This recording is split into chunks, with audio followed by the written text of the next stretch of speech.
हाताने गोलंदाजी करताना दोघांनाही सारखी संधी आणि शेवटची संधी या सर्कल टुर्नामेंट मध्ये खेळताना आपल्याला पाहायला मिळते. आपण सी टाइप आणि पहिल्या चेंडूवर काय घडलंय तर साई चेंडू अगोदर हिट करण्याचा प्रयत्न होता, नंतर पाहिलं की थोडासा फलंदाज माग आहे आणि त्याच्यानंतर स्वतः येऊन लावलंय. मात्र हा निर्णय कितपत योग्य ठरतोय, चेंडू फेकण्याअखेर लावण्याचा निर्णय कितपत योग्य होईल हे पंचांच्या निर्णयानुसार नंतर आपल्याला कळेल. पंच निर्णय देतील आणि त्यानंतर आपल्याला पाहायला मिळेल काय घडलंय त्या मैदानात. पंच निर्णय आणि पंचांचं बोट उंचावलंय म्हणजेच शशीला माघारी परतावं लागतंय. मागच्या सामन्यामध्ये सुद्धा शशी स्वस्तात बाद झाला होता. नक्कीच मी म्हणतो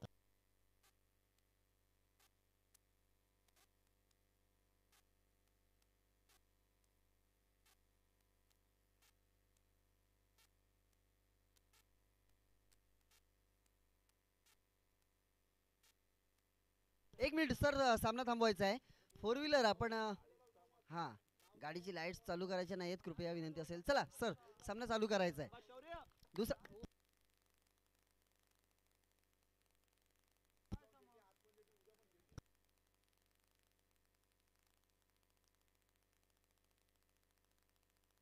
पंचांनी स्वैर घोषित केला. एक अवांतर धाव मिळते अवांतर धावेच्या मदतीने.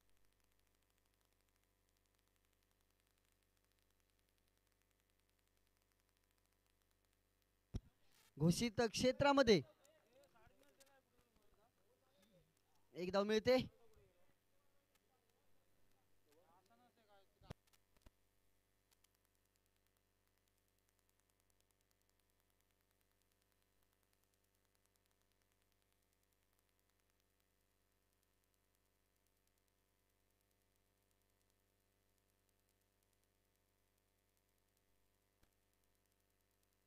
शौर्य याचा तिसरा चेंडू आपल्याला पाहायला मिळतोय. दोन धावा आतापर्यंत खर्च काय चेंडू टाकलाय, मात्र पंचांनी त्याला स्वैर घोषित केलाय.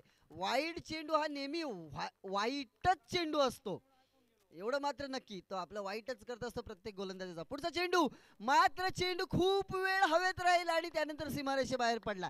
दुसरा गडी गमावलाय तो महालक्ष्मी मांडगाव या संघाने. तर शौर्य याने सुद्धा पहिला गडी मिळवलाय.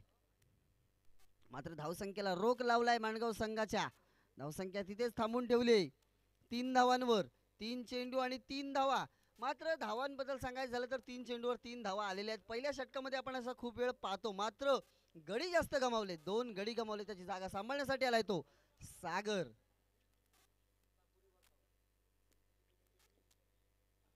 शौर्य पुढचा चेंडू सागरसाठी हलक्या हाताने खेळला, स्लिपच्या दिशेने चेंडू निघून जातोय. घोषांकित क्षेत्रामध्ये एक धाव. स्ट्राईक रोटेट असेल सागर.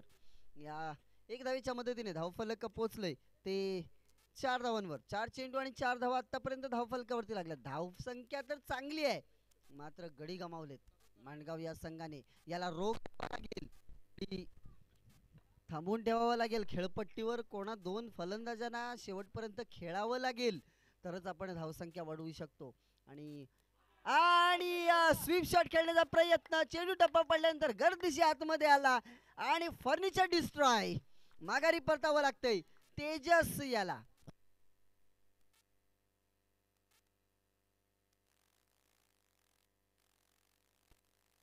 प्रमोद त्याची जागा सांभाळण्यासाठी मैदानावर गेलाय तो प्रमोद. पुन्हा एकदा क्षेत्ररक्षणामध्ये बदल केला जातोय. राईट हँडेड बॅट्समन आल्यानंतर पुन्हा एकदा बदल केला जातोय. शेवटचा एक चेंडू बाकी शौर्य याचा. आतापर्यंत धावसंख्या 5 चेंडू आणि 4 धावा धावफलकावरती लागल्यात 3 गड्यांच्या मोबदल्यात. चौथा सुद्धा चेंडू निर्धाव फेकायला आपल्याला पाहायला मिळाला. पहिलं षटक संपलं आणि पहिल्या षटकाच्या समाप्तीनंतर संघाची धावसंख्या 3 बाद 4 धावा धावफलकावरती लागल्यात.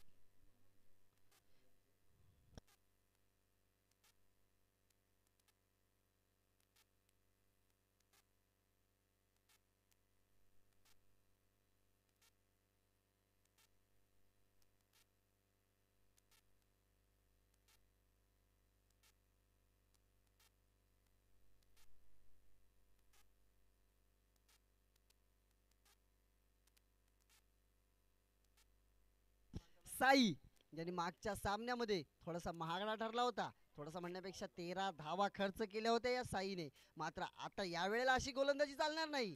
त्या 13 धावा खर्च केल्यानंतर एक संधी दिली गेली, मात्र ही शेवटची संधी आपल्यासाठी. त्यामध्ये या सामन्यामध्ये चांगलीच गोलंदाजी करावी लागेल साईला. आपण लालबाग पासून श्रीवर्धन पर्यंत का आलोय हे सुद्धा दाखवून द्यावं लागेल.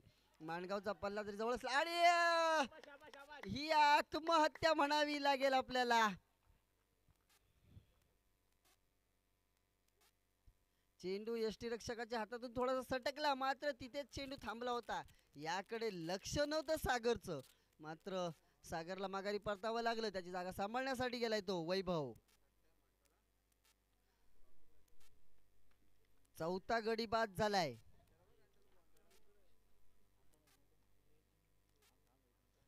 माणगाव या संघाचा धावसंख्या तिथेच थांबलेली. 4 धावा. साईला आता मात्र टिचून गोलंदाजीचा मारा करावा लागेल.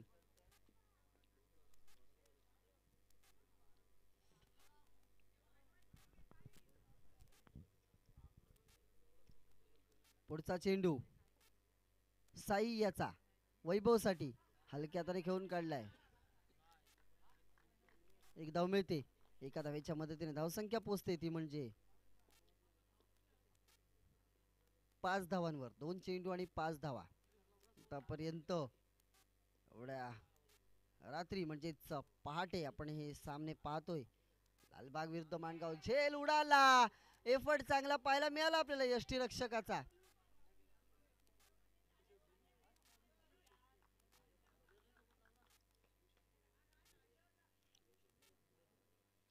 एकदा मिळते. 6 धावा. धावा फलकावरती लागल्यात. मात्र अजून 3 चेंडूंचा खेळ बाकी आहे. षटकाचं मध्यान्ह झालंय. साई पुन्हा एकदा आपल्या बॉलिंग मार्कवर उभा आहे. वैभव याला गोलंदाजी करण्यासाठी फलंदाजीसाठी सज्ज आहे तो वैभव. साई याचा पुढचा चेंडू पुन्हा एकदा बीड झालाय. चेंडू टप्पा पडल्यानंतर उसळी घेतली चेंडूने.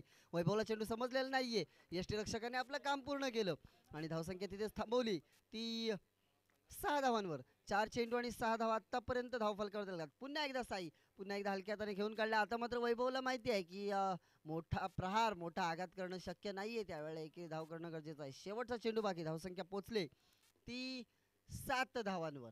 प्रमोद काय करेल साईच्या या चेंडूवर. मोठा फटका मारण्याचा आपण प्रत्येक वेळेला पाहतोय. ज्या वेळेला मोठा फटका मारण्याचा प्रयत्न केला जातोय त्यावेळेला साई चकमा देतोय. सुंदर गोलंदाजी साईची सुद्धा पाहायला मिळाली. साईने 3 धावा फक्त खर्च केल्या. कोणताही गडी नक्कीच मिळवला नाही. संघासाठी गडी मिळवला, मात्र वैयक्तिक कोणताही गडी मिळवला नाही. मात्र तरी सुद्धा 3 फक्त आणि फक्त 3 धावा खर्च केल्या. 2 षटक.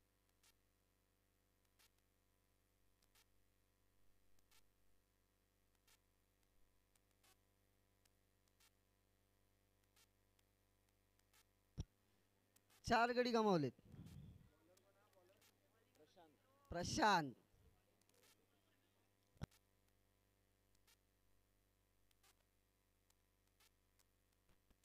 प्रशांत गोलंदाजीसाठी लालबाग संघाकडून पहिलाच चेंडू नो घोषित केला गेलाय पंचांच्या माध्यमातून.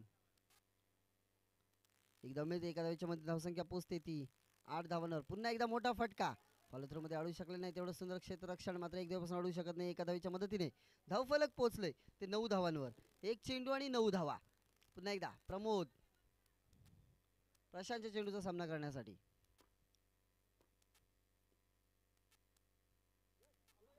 सुंदर चेंडू.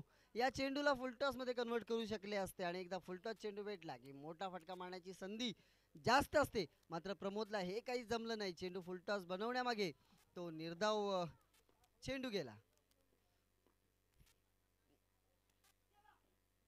आता मात्र पूर्णतः गारज झालाय.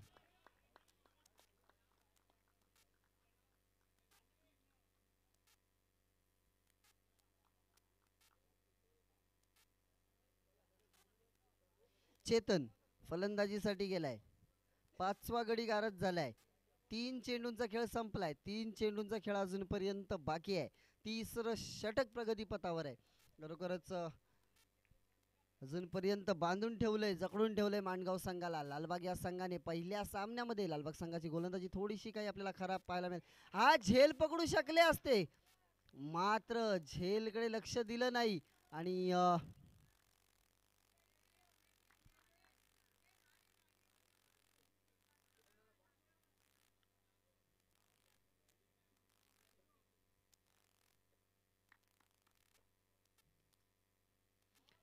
प्रत्येक चेंडू आणि फलंदाज बाद.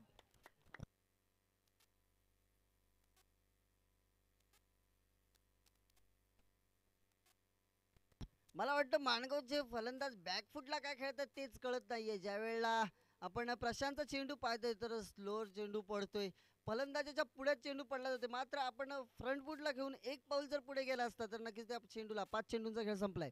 त्या चेंडूला आपण फुलटॉस बनवू शकतो. मात्र अजूनपर्यंत कोणत्या फलंदाजाने ते काम केलेलं नाहीये. आणि पुन्हा एकदा फलंदाज बाद. तिसरं षटक सुद्धा संपलंय आणि 3 षटकांच्या समाप्तीनंतर संघाची धावसंख्या तिथेच आणि तिथेच थांबलेली.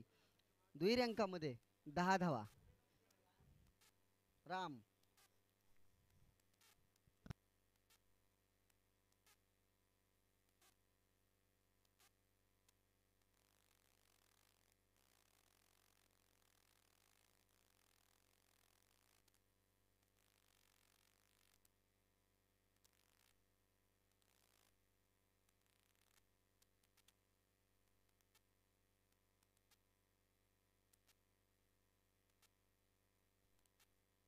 शेवटची जोडी मैदानात.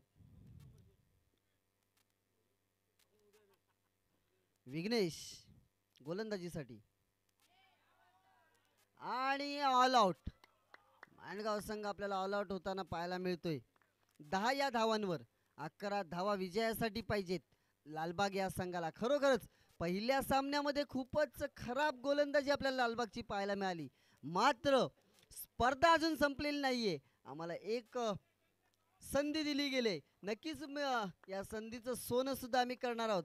हेच प्रत्येक खेळाडूसाठी असतं. कारण काय असतं की आपला जर यशाचा एक दरवाजा बंद झाला तर देव दुसरा दरवाजा सुद्धा उघडा करून देतो. मात्र आपण काय करतो तर बंद झालेल्या दरवाजासमोरच रडत बसतो आणि दुसऱ्या उघडलेल्या दरवाजाकडे आपलं लक्ष जात नाही. पण मात्र आता लालबाग संघाचं लक्ष त्या दरवाजाकडे सुद्धा गेलंय. म्हणूनच त्यांनी यानंतरची गोलंदाजी चांगली करून चांगल्या पद्धतीचा खेळ दाखवला. मी त्यांचा सामना चालू होण्यापूर्वी सुद्धा त्यांना म्हणालो होतो की आपण एवढ्या लांबून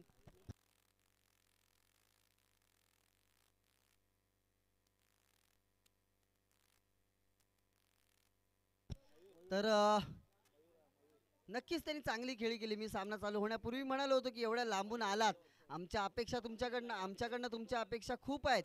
मात्र त्या अपेक्षा तुम्ही पूर्ण करायला पाहिजे. 11 धावांची गरज. मयूर आणि विघ्नेश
सुंदर सुरेख देखणा फटका आपल्याला पाहायला मिळाला विघ्नेशच्या बॅट मधून. मागच्या सामन्यामध्ये सुद्धा आपलं खातं चौकारानेच ओपन केलं होतं. सॉरी, पहिल्या चेंडूवर धावबाद झाला होता गुणलेखक सांगतायत. मात्र ज्या चुका मगाशी लालबाग संघाकडून मागच्या सामन्यामध्ये घडल्या होत्या त्या चुकांवर आता पाणी सोडले लालबाग संघाने आणि सामन्यात परत आलेत. या स्पर्धेमध्ये आपलं अस्तित्व टिकून ठेवण्यामागे लागलेत. 4 चेंडू आणि 6 धावा आतापर्यंत धावफलकावरती लागल्यात. नक्कीच स्वैर चेंडू सुखरूपरित्या त्याला जाऊ दिलंय यष्टीरक्षकाच्या हातात. चला थोडं फास्ट खेळायचं आहे. आणि दुसरा चौकार पाहायला मिळतो आपल्याला या 4 धावांच्या मदतीने सामना जिंकवलाय तो मयूर याने. या सामन्याचा शेवटच्या सामन्याचा सामनावीर आपण घोषित करतोय तो म्हणजे